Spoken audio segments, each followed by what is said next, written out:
Hello students. तो आज हम लोग अपना नया चैप्टर स्टार्ट करेंगे, ऑल्टरनेटिंग करंट। ईएमआई हम लोग पिछले क्लास में ख़त्म कर चुके थे, तो स्टार्ट करते हैं।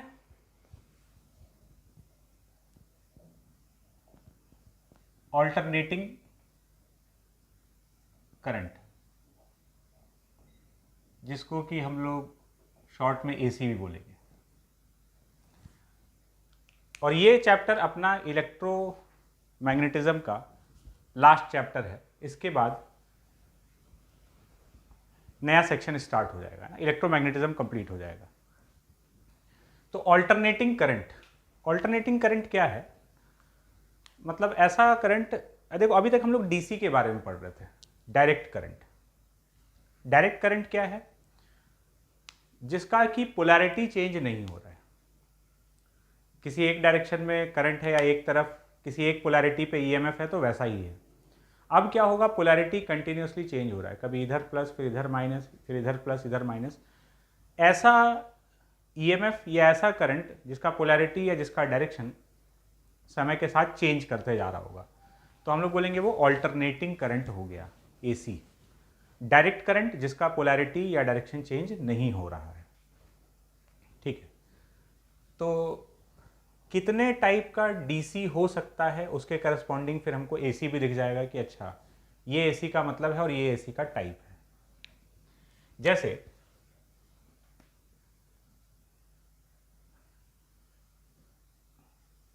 मान लो ऐसा कुछ बन रहा है,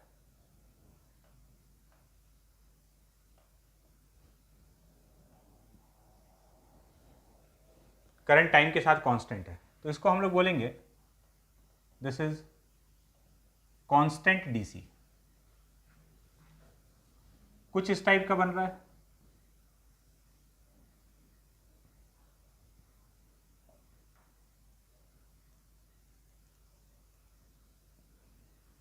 तो ये हो गया पीरियोडिक डीसी।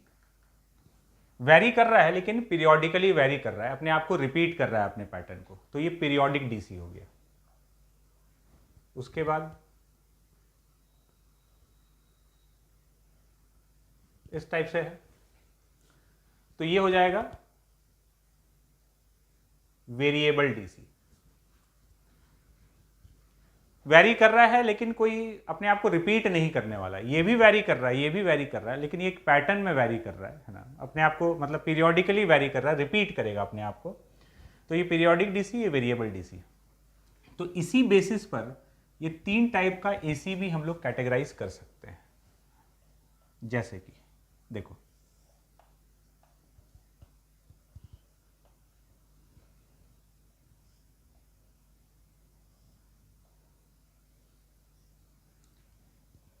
ये वाला जो है इसको हम लोग बोलेंगे this is constant AC. AC है ये, है ना। एसी क्यों है? क्योंकि देखो कभी प्लस है कभी माइनस है। ये प्लस माइनस क्या बता रहा है? डायरेक्शन बता रहा है कि पहले अगर कोई लूप है, सपोज उसमें क्लॉकवाइज करंट जा रहा होगा तो अब एंटी क्लॉकवाइज जा रहा है। चाहे प्लस में है चाहे माइनस में, हर समय वैल्यू सेम है। ये आई नॉट है तो यहाँ पर ये माइनस आई नॉट, माइनस तो खाली डायरेक्शन बता रहा है, तो मैग्नीट्यूड हर समय सेम है, तो ये कांस्टेंट एसी हो गया। उसके बाद पीरियोडिक एसी,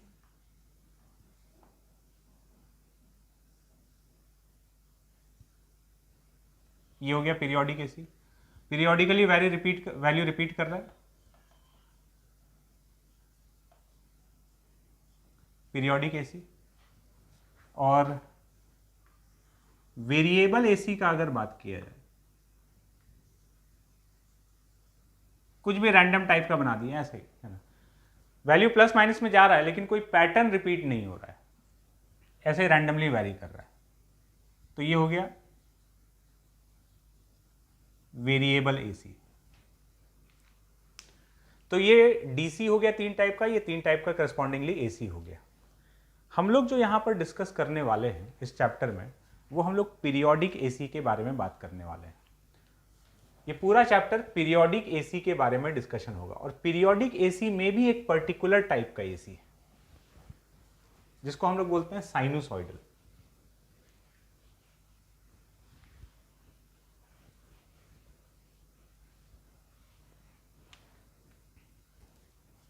हम लोग जो बात करेंगे इस चैप्टर में वो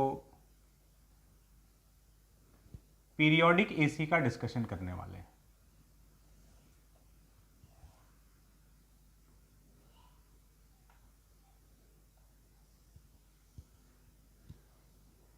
इस टाइप का पीरियोडिक एसी बहुत तरह का हो सकता है, उसमें ये पर्टिकुलर टाइप का, इसको हम लोग बोलते हैं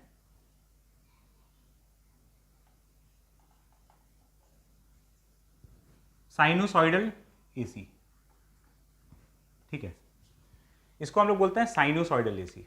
मतलब ये जो इसका जो ग्राफ बन रहा है करंट वर्सेस टाइम का, ये साइन फंक्शन, साइन या कॉस कुछ भी हो सकता है, दोनों होगा, उसको हम लोग साइनोसॉइडल फंक्शन ही बोलते हैं। तो इसको साइनोसॉइडल एसी कहा जाता है। मतलब ये पीरियोडिक एसी तो है, पीरियोडिक में एक पर्टिकुलर टाइप का पीरियोडिक फंक्शन है, तो इसको हम लोग साइनोसॉइडल एसी बोल रहे हैं। इसका फंक्शन किस प्रकार का हो सकता है? इस तरह का, I equals to I naught, general function लिख रहे हैं, sine omega T plus theta. इस टाइप के एसी का डिस्कशन, ये करंट लिख दिए हैं, सेम इसी टाइप का ईएमएफ भी लिख सकते हो, V equals to we not sine omega T plus theta. ठीक है, तो हम लोग इस टाइप के एसी का बात करने वाले हैं। ये पूरा चैप्टर साइनोसॉइडल एसी पर बेस्ड है, पीरियोडिक एसी और पीरियोडिक में भी पर्टिकुलर साइनोसॉइडल एसी। अब हम लोग को सर्किट सॉल्व करने के पहले हम लोग ऑल्टरनेटिंग करंट में सर्किट सॉल्व करेंगे, बहुत कुछ कैलकुलेशन करेंगे, लेकिन उसके पहले हम लोग को उसका तैयारी करना पड़ेगा। हम लोग को टर्मिनोलॉजी से जान पहचान करना होगा कि जब हम लोग एसी पढ़ रहे होंगे तो कुछ टर्म्स आएगा और कुछ डिफरेंट टाइप का कैलकुलेशंस आएगा। तो उन टर्म्स को और उन कैलकुलेशन को हम लोग पहले समझ लेंगे तो हम लोग बहुत ही स्मूथली एसी में आगे बढ़ सकते हैं। तो सबसे पहले हम लोग वो टर्म्स को और उससे रिलेटेड कैलकुलेशन को समझते हैं और फिर हम लोग एसी को सॉल्व करना, सर्किट सॉल्व करना और बाकी चीज़ों को समझना स्टार्ट करेंगे। जैसे डीसी में सोर्स तुमको ऐसा दिखाया जाता था, ये तो एक बैटरी है, बैटरी मतलब डीसी सोर्स, डायरेक्ट करंट का सोर्स है। यहां पर जो सोर्स है, यहां पर सोर्स का सिंबल ऐसे बनाया जाता है,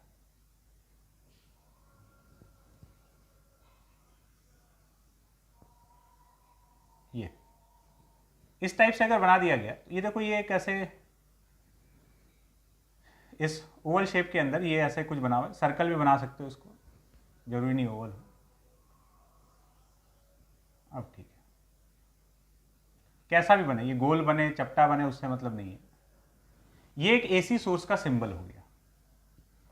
अंदर ये जो बनाया गया ना, ये वही जो साइन कर्व अभी हम लोग देख रहे थे ना, ये वही बना दिया गया। तो ये क्या चीज बता रहा है? ये सिंबल हो गया, ये एक वोल्टेज सोर्स है। कैसा वोल्टेज सोर्स? एसी वाला वोल्टेज सोर्स है, ऑल्टरनेटिंग करंट वाला। जो ऐसे दो पैरेलल लाइन बनाते हैं, ये कैसा है? ये डीसी वाला वोल्टेज सोर्स है, डायरेक्ट करंट वाला सोर्स है। इसका पोलैरिटी हमेशा फिक्स है, इधर प्लस इधर माइनस, उसका पोलैरिटी वैरी कर रहा है। ठीक है, तो ये सर्किट रिप्रेजेंटेशन हो गया। इस तरीके से हम लोग वोल्टेज सोर्स को रिप्रेजेंट करेंगे। इसके पहले भी तुम ये देख रखे हो, सोचो कहाँ देखे हो, तो तुमको याद आएगा कि साइक्लोट्रॉन में जब हम लोग ऑसिलेटिंग वोल्टेज सोर्स बना रहे थे तो बिल्कुल यही फोटो बनाए थे। ठीक है, डीसी में जब वोल्टेज सोर्स दिया जाता है तो तुमको उसका ईएमएफ या इंटरनल रेजिस्टेंस वगैरह दे दिया जाता है। यहां पर हमको इसके साथ में क्या दिया जा सकता है? दो चीज के टर्म्स में बात कर सकता है, समझना। या तो इसका इक्वेशन दे देगा, मान लो इस टाइप से इक्वेशन दे दिया, V equals to we not sine omega T plus theta. इस टाइप से अगर इक्वेशन दे दिया तो ये किसी भी टाइम पर ये इसका, ये जो V है, ये किसी भी इंस्टेंट पे इसका वोल्टेज हो गया। इसमें अलग अलग टर्म को अगर समझा जाए कि भाई V नॉट क्या है, तो ये हो गया मैक्सिमम वोल्टेज, और इसको हम लोग बोल सकते हैं पीक वोल्टेज और वोल्टेज एम्पलीट्यूड। ये सब इसका नाम है, पीक वोल्टेज, मैक्सिमम वोल्टेज और वोल्टेज एम्पलीट्यूड। ओमेगा क्या है? ओमेगा वही है जो हर बार होता है एंगुलर फ्रीक्वेंसी। ठीक है, तो इस सोर्स का फ्रीक्वेंसी अगर लिखना है तो 1/t दैट इज ω/2π। ये क्या चीज हो गया, ये फ्रीक्वेंसी हो गया। ठीक है, 1/t is frequency, omega is angular frequency.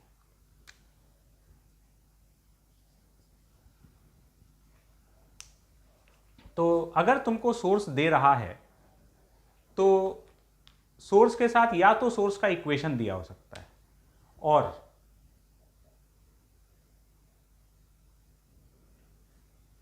क्या दिया हो सकता है, या फिर दो वैल्यूज दे देगा। मान लो ऐसे दे देगा कि 220 वोल्ट 50 हर्ट्ज, है ना। या तो इक्वेशन दे देगा, इक्वेशन में ये वी नॉट का कुछ वैल्यू होगा, 100 200 500 जो भी होगा, है ना। ये सब इस फॉर्मेट में दे सकता है, वी नॉट ओमेगा और थीटा का वैल्यू पुट किया हुआ होगा, या ऐसे भी दे सकता है। तो या तो इक्वेशन दे देगा या फिर ये दो वैल्यू लिख के दे देगा। अगर ये दो वैल्यू लिखा हुआ है तो ये क्या क्या चीज है, ये तो यूनिट देख के समझ में आ रहा है कि ये तो फ्रीक्वेंसी है, डेफिनेटली ये फ्रीक्वेंसी है। ये 220 वोल्ट जो है ना, अगर खाली एक वोल्टेज लिखा हुआ है, सोर्स कोई कांस्टेंट वोल्टेज का सोर्स तो है नहीं, इसका वोल्टेज तो लगातार वैरी कर रहा है। तो अगर यहां पर खाली एक ये वोल्टेज लिखा हुआ है और कुछ नहीं बोला है, इसका मतलब ये आरएमएस वोल्टेज है। ये क्या है, ये आरएमएस वोल्टेज है, इस बात को ध्यान रखें। ये पीक वोल्टेज, ये वी नॉट नहीं दिया हुआ है, ये आरएमएस वैल्यू दिया हुआ है। आरएमएस वैल्यू कितना है,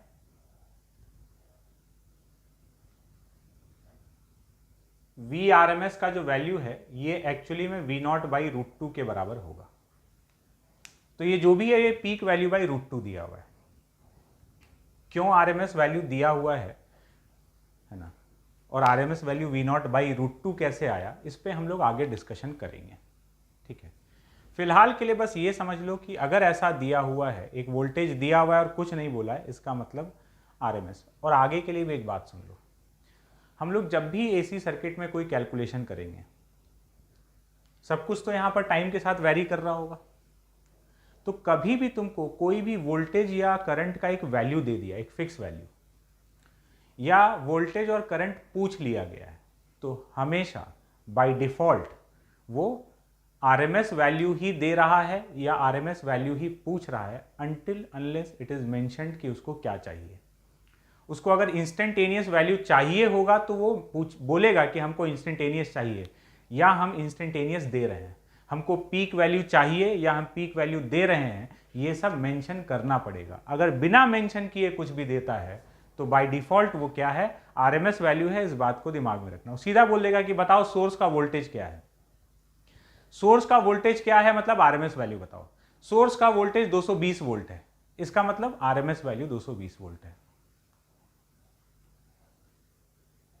क्यों आरएमएस पे इतना जोर दिया जा रहा है, एक लाइन में अभी समझ लेते हैं। आरएमएस पे इतना लेन देन इसलिए चल रहा है क्योंकि अगर हम इस एसी सोर्स की जगह एक डीसी सोर्स लेते, है ना, तो कितने वोल्टेज का सोर्स लेते कि ये इसी की तरह बिहेव कर रहा होता, है ना, एनर्जी वाले मामले में, है ना, पावर के कैलकुलेशन में ऐसा समझ लो।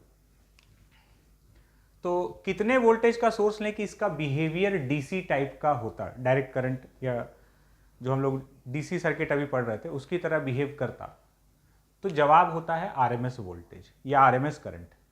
आरएमएस वोल्टेज और आरएमएस करंट को लेकर जब कैलकुलेट किया जाता है तो काफ़ी कुछ वो डीसी से मैच करता है, एग्जैक्ट सारा चीज़ मैच नहीं करता है ना।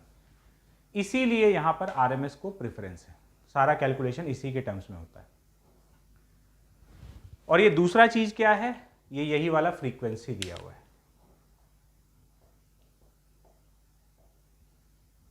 ठीक है, तो ये दो चीज हम लोग को दिया रहेगा, या तो इक्वेशन दे सकता है या फिर इस तरीके से दे सकता है। बात क्लियर है। इसके बाद कुछ मैथमेटिकल पॉइंट्स हैं जो हम लोग को याद रखना है।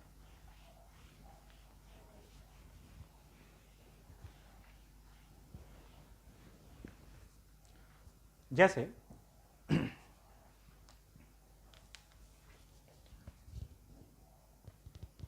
सपोज वाई टी के फंक्शन में और हमसे एवरेज वैल्यू ऑफ वाई पूछता है, इस ब्रैकेट के अंदर किसी को भी रखेंगे तो उसके एवरेज वैल्यू के बारे में बात हो रहा है।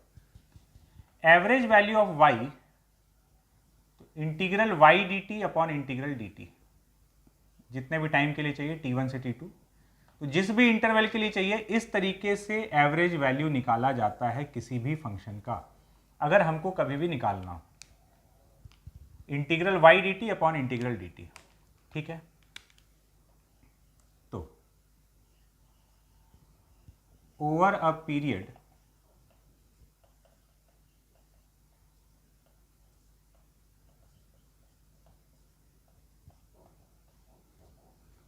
साइन एंड कॉस, इनका एवरेज वैल्यू जो है वो एक पीरियड में, या पीरियड, एक पीरियड, दो पीरियड, तीन टाइम पीरियड में, इनका वैल्यू जो है वो जीरो होता है।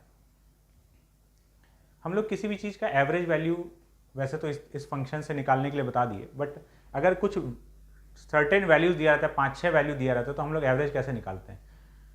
x1 plus x2 plus x3 plus x4 plus x5 upon 5। तो अगर उसमें कुछ पॉजिटिव और कुछ नेगेटिव हो तो एक दूसरे को कैंसिल करेगा। साइन और कॉस में के फंक्शन में एक पीरियड में जितना पॉजिटिव वैल्यू आता है उतना ही नेगेटिव वैल्यूज आता है। तो जब हम सारे वैल्यूज को ऐड करेंगे तो सम क्या हो जाएगा? जीरो, एक दूसरे को पूरी तरह से कैंसिल कर देगा। एक पीरियड में जितना पॉजिटिव में पार्ट है एग्जैक्टली उतना नेगेटिव में पार्ट है। तो ये ऐसे समझा दिए, बट अब ये याद रखने का बात है कि साइन और कॉस का average value over a period zero. और अगर हमको निकालने का मन है तो ये फंक्शन अपने लिए है।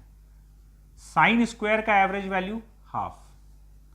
11th में जब हम लोग वेव्स पढ़ते हैं तब भी इन चीजों का हम लोग यूज करते हैं। कॉस स्क्वायर का एवरेज वैल्यू हाफ, ठीक है। ये ओवर अ पीरियड बात हो रहा है, एक पीरियड में इसका वैल्यू जीरो। साइन कॉस का एवरेज वैल्यू जीरो और साइन स्क्वायर और कॉस स्क्वायर का एवरेज वैल्यू हाफ।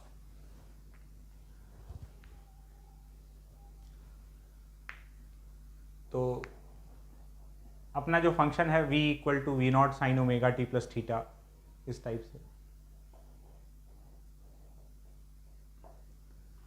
तो इसका वैल्यू अगर एक पीरियड में पूछा जाए तो क्या हो जाएगा? जीरो हो जाएगा। v का फंक्शन दिया हो या करंट का फंक्शन दिया हो। अब एक और चीज देखते हैं, average value of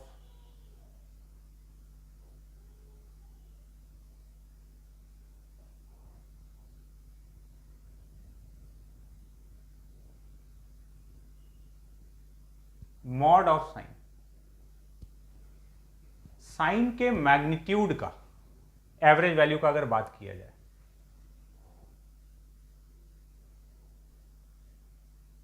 over a period, इस बार जीरो नहीं होगा क्योंकि मॉड साइन लगा दिए तो ये तो कहीं पर नेगेटिव होने ही नहीं वाला है।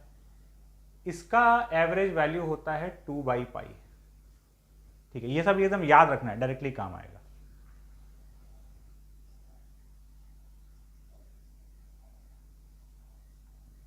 कॉस का एवरेज वैल्यू भी ओवर अ पीरियड 2/π, मतलब मॉड ऑफ कॉस का। अगर साइन और कॉस का एवरेज वैल्यू ले रहे हैं तो जीरो, और मॉड ऑफ साइन का या मॉड ऑफ कॉस का एवरेज वैल्यू ले रहे हैं तो ये तो जीरो हो ही नहीं सकता, ये 2/π के बराबर आ जाएगा। बात क्लियर है? तो जैसे अगर हमको मान लो ऐसा इक्वेशन दिया हुआ है, मेरा वोल्टेज सोर्स है, इस वोल्टेज सोर्स का इक्वेशन ये है, v equals to we not sine omega T. Average voltage zero, voltage का एवरेज वैल्यू जीरो से टी में क्या हो जाएगा? जीरो। मॉड v का एवरेज वैल्यू, मॉड v का एवरेज वैल्यू अगर बात करेंगे तो ये v नॉट तो बाहर रहा। साइन का एवरेज वैल्यू क्या होता है? v नॉट तो कांस्टेंट है, वो तो बाहर रहा, तो साइन का एवरेज वैल्यू 2/π, 2 v नॉट/π। साइन का एवरेज वैल्यू 2/π, तो ये 2V0/π हो गया मॉड V का एवरेज वैल्यू, ठीक है। और Vrms का वैल्यू होगा V0/√2। कैसे आ गया ये देखते हैं। हम लोग को अब ये तो कभी कभार अपने से पूछ लिया जाएगा ये सब जो है ना। मेन हमको ये आरएमएस वैल्यू का कैलकुलेशन हम लोग देख लेते हैं, कैसे आया आरएमएस वैल्यू और आरएमएस का मतलब क्या है। हालांकि जब हम लोग हीट एंड थर्मोडायनेमिक्स पढ़ते हैं तब भी इसका जिक्र होता है आरएमएस के बारे में, बट हम लोग एक बार फिर से बात कर लेते हैं कि RMS V0 peak value by √2 कैसे आ रहा है। आरएमएस का कैलकुलेशन हम लोग को आना चाहिए। आरएमएस का मतलब है Vrms is root mean square, root of mean of square of value. मतलब जो भी जिसका भी आरएमएस वैल्यू चाहिए पहले उसका स्क्वायर करो, फिर उसका एवरेज लो, मीन लो मतलब एवरेज लो, और फिर रूट ले लो। तो जैसे V equal to V0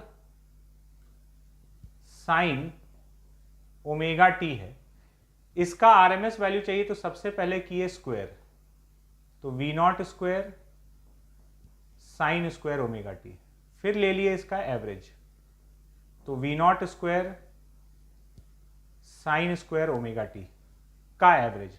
sine square का एवरेज वैल्यू हम बता रखे हैं कितना होता है, हाफ होता है। तो V0 square into half. Now Vrms, तो अब हम इसका रूट ले लेते हैं। ये जो भी वैल्यू आया इसका रूट ले लेंगे, तो ये हो जाएगा V0/√2।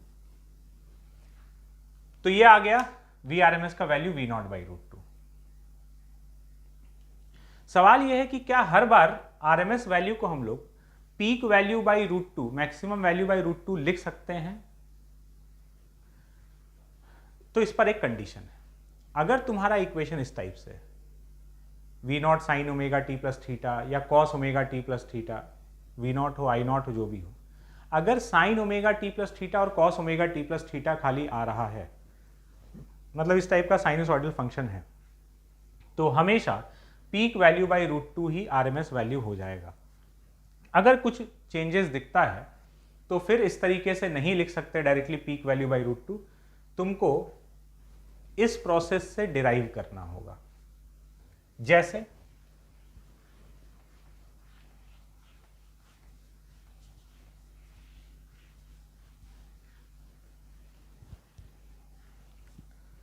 मान लो हमको कुछ ऐसा दे दिया जाए,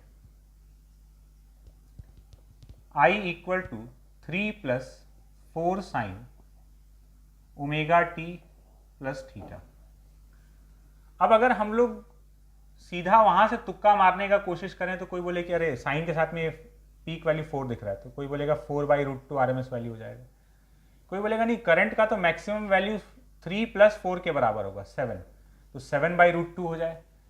तो ये सब कुछ नहीं होने वाला है, और अगर होने वाला होगा तो प्रॉपर प्रोसेस से आ जाएगा, है ना। हम लोग तुक्का नहीं मारेंगे। अगर ये 3 नहीं होता यहां पर तो सीधा हम बोलते कि 4/√2 is RMS value.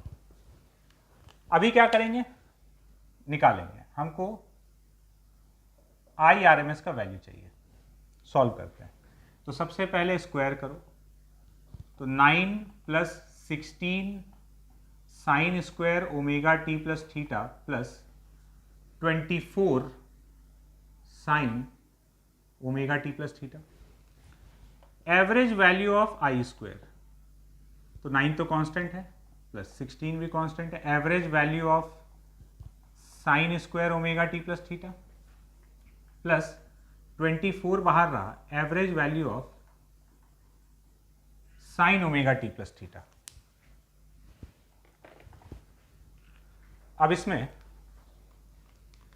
Sign omega T plus theta का average value 0, sine square omega T plus theta का एवरेज वैल्यू हाफ। तो अपने पास आएगा average of I square is 9 + 16/2 that is 8, और वो तो 0 हो गया 17। तो Irms इज आई स्क्वायर के एवरेज का रूट तो ये कितना आ गया, √17। तो इस केस में RMS करंट जो है वो √17 एम्पियर्स के बराबर है। बात क्लियर है? इस तरीके से हम लोग RMS वैल्यू कैलकुलेट करेंगे। तो ये 3 टाइप के वैल्यूज का यहाँ पर बात हो सकता है, या तो सीधा एवरेज पूछ ले किसी फंक्शन का, या साइन फंक्शन कॉस फंक्शन होगा, या फिर मॉड लगा के एवरेज पूछ ले, या फिर RMS वैल्यू पे बात कर ले। मैक्सिमम टाइम हम लोग RMS वैल्यू से डील कर रहे होंगे। तो ठीक है, ये सब कुछ टर्मिनोलॉजीज हो गया, कुछ कैलकुलेशन हो गया, और आगे बढ़ते हैं। कुछ और कैलकुलेशन जानना है हम लोग को। जब वो पूरा हो जाएगा उसके बाद हम लोग सर्किट को स्टडी कर सकते हैं। अब एक चीज होता है फेजर एडिशन।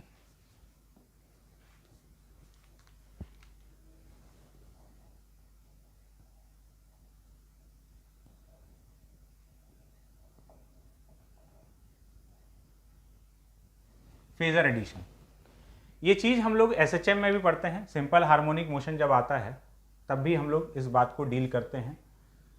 तो इस कैलकुलेशन को हम लोग यहां समझ लेते हैं, क्योंकि AC सर्किट बिना फेजर एडिशन के हम लोग नहीं कर सकते हैं। ठीक है, तो समझते हैं इस कैलकुलेशन को। अगर हमको 2 साइन फंक्शन दे रखा हो, x1 equals to A1 sine omega T और दूसरा है A2 sine omega T plus theta. x1 का मैक्सिमम वैल्यू क्या है? ठीक है, x1 का मैक्सिमम वैल्यू A1 हो सकता है, x2 का मैक्सिमम वैल्यू A2 हो सकता है। कोई हमसे पूछे कि x1 प्लस x2 का मैक्सिमम वैल्यू क्या हो सकता है, तो x1 प्लस x2 का maximum value A1 plus A2 नहीं है। ठीक है, हो भी सकता है कि उसके बराबर हो जाए, बट हर बार ये बात जरूरी नहीं है। तो अगर x1 प्लस x2 का पीक वैल्यू हमको चाहिए, x1 का पीक वैल्यू A1 है, x2 का पीक वैल्यू A2 है, x1 प्लस x2 का पीक वैल्यू किसके बराबर होगा, यही मेरा सवाल है। और इसी सवाल को हल करने वाला है फेजर एडिशन। तो अगर हम इन दोनों को जोड़ दें, x1 प्लस x2, तो ये A1 साइन ओमेगा टी, इसको हम x बोल रहे हैं, x equal to x1 plus x2, तो A1 sine omega T plus A2 sine omega T plus theta. इन दोनों को जोड़कर, 2 साइन फंक्शन को जोड़कर अगर हम सिंगल साइन फंक्शन में कन्वर्ट कर डालें, इस टाइप का कुछ आ जाए, A साइन